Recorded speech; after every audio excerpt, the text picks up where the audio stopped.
Family vacation time becomes scary, spooky ghost story time in The Bride in the Box. Written and directed by Doug Bose's feature film debut, it's an indie horror movie that's taking place in southeast Maine, specifically a town called Hancock, Maine. I promise you all I reacted to the name Hancock with the good taste and maturity that everybody has come to expect from me. And you know that's an out-and-out lie if you're a regular viewer of this channel, so if you expect good taste and maturity, well, ha ha ha, you're a first-time viewer, thank you very much for tuning in. So, basically, there's Don, the dad, and there's Iris, who has to be related in some way to the director. Just look at the last names, you'll be able to figure it out. But Iris doesn't want the world to see her because she knows that Meg Ryan dies in the end. If anybody gets that reference, I fucking love you guys. She's an explorative, adventurous young lady, and even though Don got fired from his job recently, he paid for this goddamn vacation, and damn it, they're going to have some fun. The mother isn't there. Where's the mother? The mother is doing some acting work because she is trying to earn money. Okay, cool, all right, and then we're going to bring these characters together, and then we have a few other characters, like this old prospector guy that owns this antique shop. There's also an IGA market. Do IGA markets even still exist in any mass at all? We used to have one in town, and while it certainly wasn't a bad place, it was very much a product of its time. IGA markets, not necessarily the worst, but they absolutely exist in only small towns. Nevertheless, enough about IGA. There's also a blonde lady named Muriel that tells Iris about all these artifacts and everything and all this stuff, and there's this crazy story about this bride-to-be that wanted to marry this guy that the parents didn't approve of, and the story gets explored a little bit more by the parents. And Iris gets really fascinated and everything. She likes to play games with her dad, and she likes to just explore and go off in the middle of fucking nowhere. And then she gets really attached to piles of sticks and these artifacts in this strange trunk that has the wedding dress.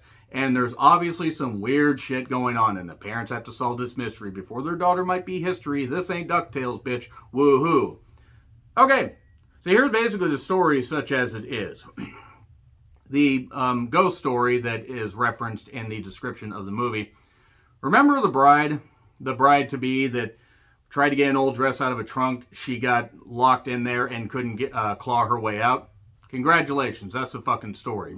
Iris is wrapped up in this because it's a way for basically to make a kid creepy. That's pretty much what the basis of this is. I will say right now that while this idea isn't necessarily bad, and it's at least told with enough subtlety, it's also 85 minutes and barely has enough material for 50. I've said before, and I will say again, and ad nauseum, they could have put this in an anthology movie made 35 minutes, and it would have been just goddamn fine.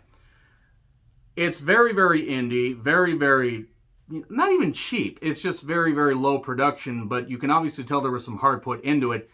There was something the director wanted to tell, like, maybe I can tell this story in a unique way, and it was kind of just linear.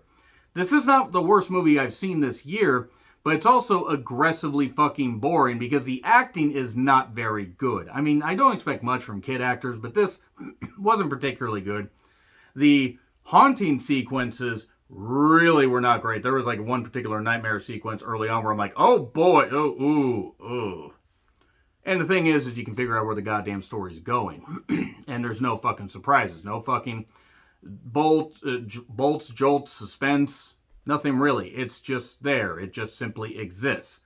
And since when you figure out the story and it doesn't really go anywhere after that, and they have to fucking rush every goddamn thing like it's Paranormal Activity, for fuck's sake, let's just throw it all in the last 15 to 20 minutes.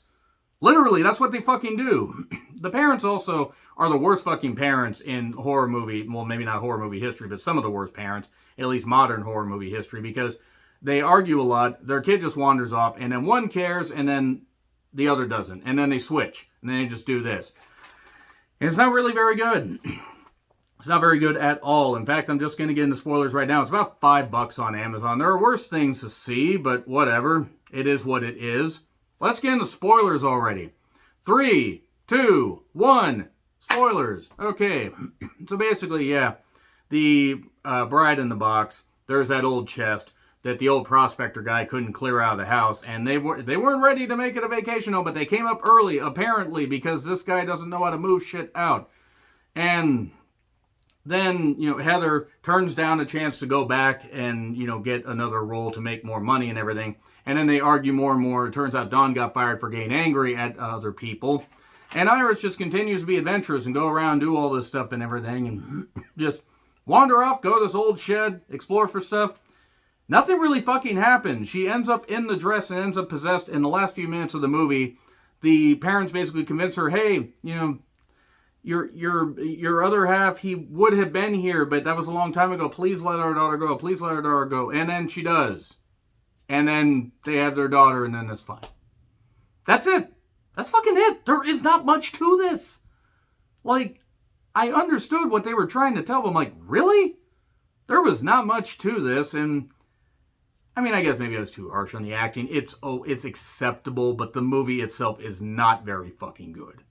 And that whole Bride in the Box thing, once you find out the story, you're like, okay, maybe they'll explore it, they'll have a go. No, they couldn't really afford that. They afforded glowing eyes, and that's really about it.